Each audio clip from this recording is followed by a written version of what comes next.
Does anyone else feel like if you're not building something with AI right now, you're screwed? Something interesting has happened as all of these new AI models come out, as all these new AI agents come out, Claude bot, as everybody's always saying, oh, AI is going to take our jobs. AI can vibe code a app instantly.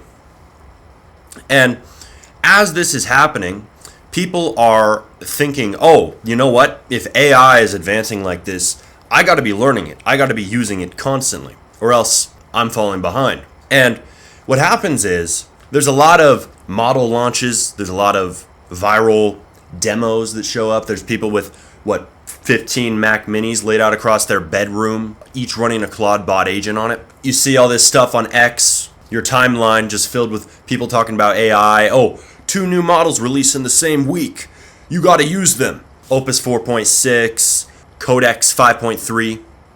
And you feel like time is running away from you because all of this is coming out, but you don't have the time or the energy to act on all of it. And you don't even know what to do with all this capability because everybody has access to AI. So what's happened is AI has created this false urgency. It's born from capability, right? AI is able to do a lot of things. It's able to, yes, vibe code an app for you. It's able to build you a business to a good extent and run a lot of its operations, like a lot of people using Claude bots for that.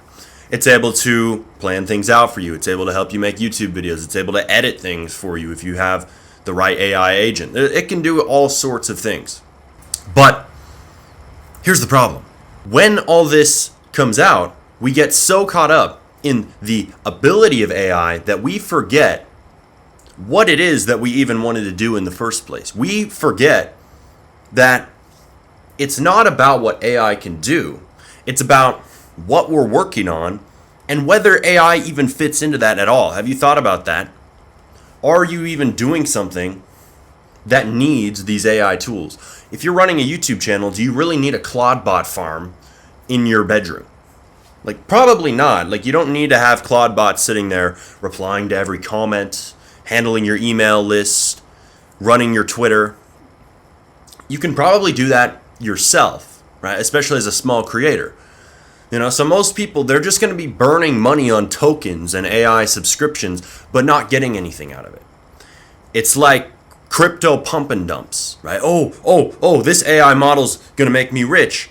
It's the exact same thing. Oh, this coin's going to make me rich. If I just, buy enough of it, maybe I'll make some money. It's going to blow up, right? It's the same exact thing. So people are buying into AI as an emotional appeal rather than thinking logically about what actually are they doing? What is the constraint, right? And I like to call this capability reactive or constraint reactive people, right? So if you're constraint oriented, you're focused on what is the current problem right now.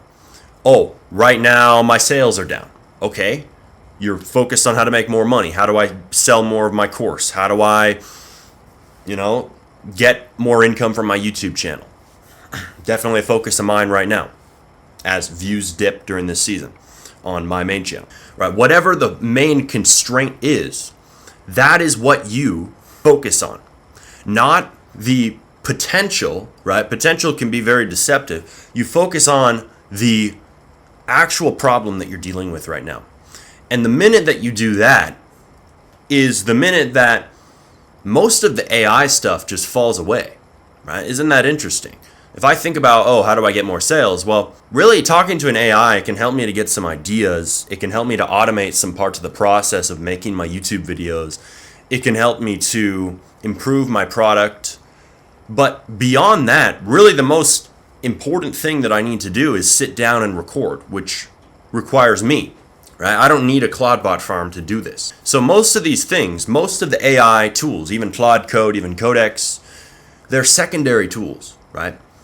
When we have a calculator, just because a calculator can do any math equation, it does not mean that you sit there and try to calculate every single math problem you can possibly think of because, oh no, I might not figure it all out. Right? That is what people are doing right now. They're taking a calculator, they're taking a tool, they're taking a very powerful tool, but they're thinking, oh, you know what? I got a hammer, now everything's a nail. Let's just hit everything. Let's fucking smash this hammer on everything I see. When you're doing that, you're giving into the hype. And I think AI is a very good thing. It's a very useful tool. I think everybody should try to use it and figure it out. But if you're just reacting to what AI can do rather than what you can do with AI, it's not going to change anything for you. You're just going to sit there, you're going to get on Rourke Max, whatever new AI models come out, you're going to try to one-shot vibe code an app.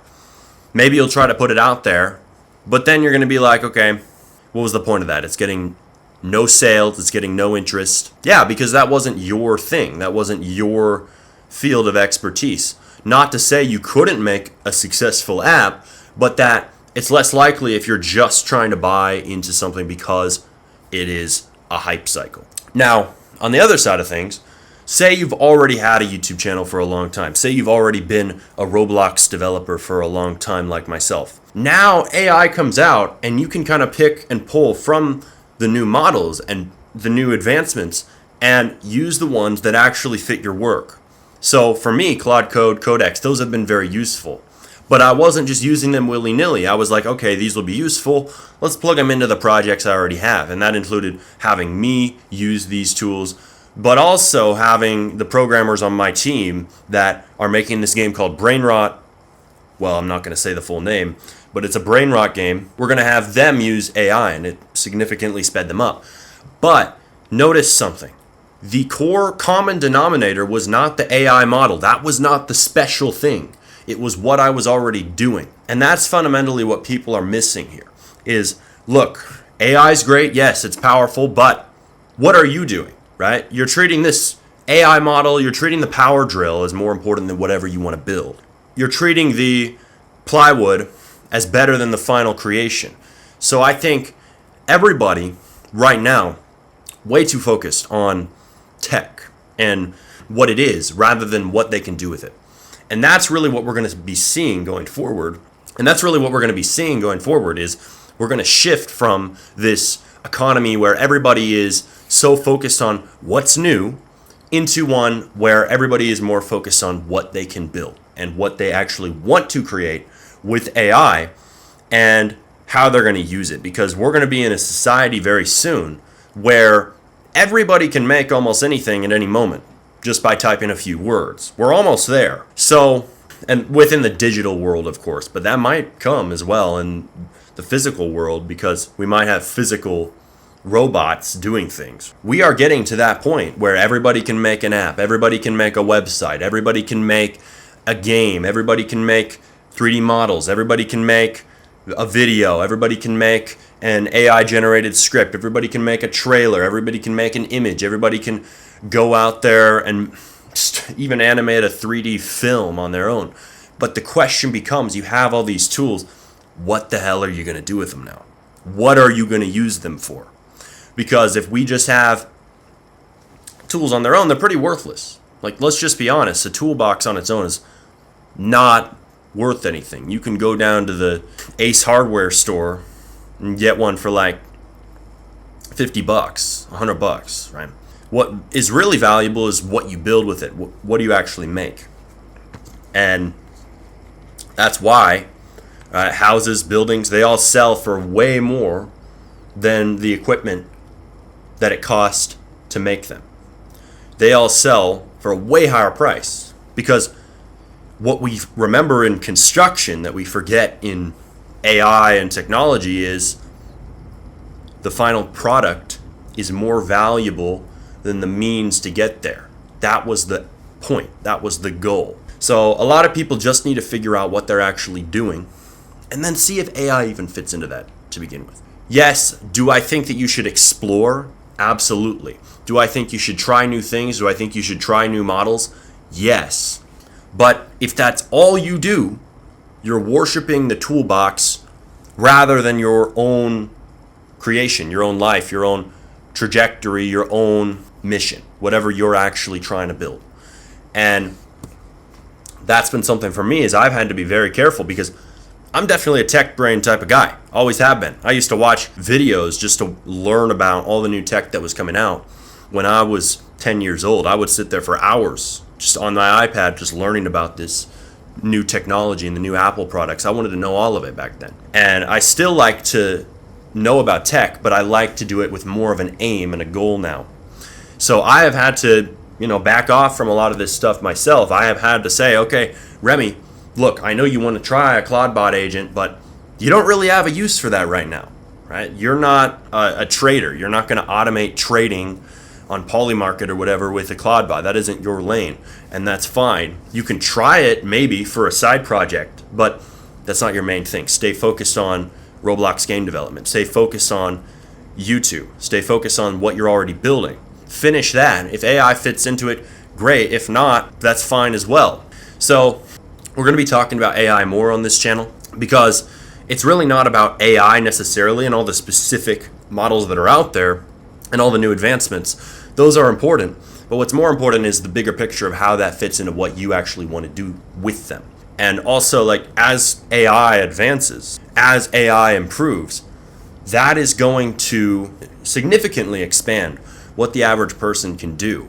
And it'll make it so you can do things that businesses used to have dedicated teams of 20, 30, 40, 50, 100 or more people for, thousands even. And in a time like that, the people who succeed are going to be the people who know what to do. There's still going to be jobs, because most people, we forget, in this AI age are followers. Like, most people are followers. They're looking for somebody else to tell them what to do. They're looking for somebody else to guide them. So don't think like you're going to have no chance at a job at all. Because people will still need individuals to run the AI agents, whatever that happens to be. But nobody can say for sure, right? That's all part of my speculation, of which I have more of. So subscribe, and I'll be talking about that soon. But yeah, use AI, but don't get in this fear-coded mindset of, oh, I got to rush to learn every single thing and master the capability. Focus on the constraints.